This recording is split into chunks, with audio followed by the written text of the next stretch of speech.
नाजरीन, बुखारी शरीफ किताब निकाह के अंदर यह रिवायत मौजूद है कि अबू लहब जब मर गया तो उसको घर वालों में से किसी ने ख्वाब में देखा, जिसको अल्लामा इब्ने हजर कहते हैं कि वो हजरत इब्ने अब्बास थे। उन्होंने ख्वाब में देखा और पूछा कि अबू लहब ये बता, जब से तू फौत हुआ है और कब्र में पहुंचा है, बता तेरे साथ क्या बीती है। तो उसने कहा, मैं जब से फौत होकर यहां आया हूं मुझे अजाब ही हो रहा है, लेकिन जब पीर शरीफ का दिन आता है तो मेरी उंगलियों में से कुछ मुझे मशरूब पिलाया जाता है, जिससे मेरे अजाब में कमी और तखफीफ की जाती है।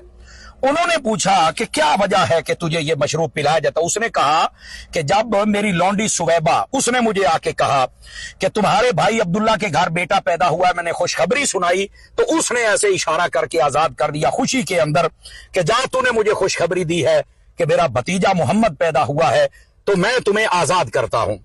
फरमाया ये सिर्फ इतनी खुशी करना उसके काम आ गई कि उसने नबी पाक की आमद, जलवागरी, तशरीफ आवरी, इस खुशी को सिर्फ ऐसे किया कि लौंडी को आजाद कर दिया।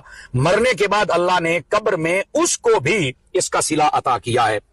यहां से नाजरीन पहली बात यह साबित होती है कि मीलाद मुस्तफा, आमद की खुशी करना, अल्लाह इसका सवाब कभी रखता नहीं, अता फरमाता है।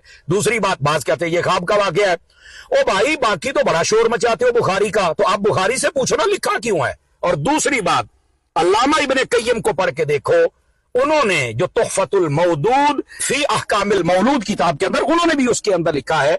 और फिर ये बात जब मदारज के अंदर शेख मुहक्किक ने की तो आप फरमाते हैं, मिलाद मनाने वालों तुम्हारे लिए बहुत बड़ी दलील है कि अगर काफिर होकर नबी पाक सल्लल्लाहु अलैहि वसल्लम के आने की खुशी मनाए और वो भी मोहम्मद बिन अब्दुल्ला समझकर, अल्लाह ताला उसको भी उस खुशी मनाने का अजर अता करता है। तो आप बताएं, अगर कोई मुसलमान हो, कलमा पढ़े, हुजूर से मोहब्बत करे और अपने माल को खर्च करे और मिलाद मनाए, बताओ अल्लाह ताला उसको कितना अजर अता करेगा। ईमान वालों, खुशियां मनाओ नबी पाक सल्लल्लाहु अलैहि वसल्लम की आमद पर।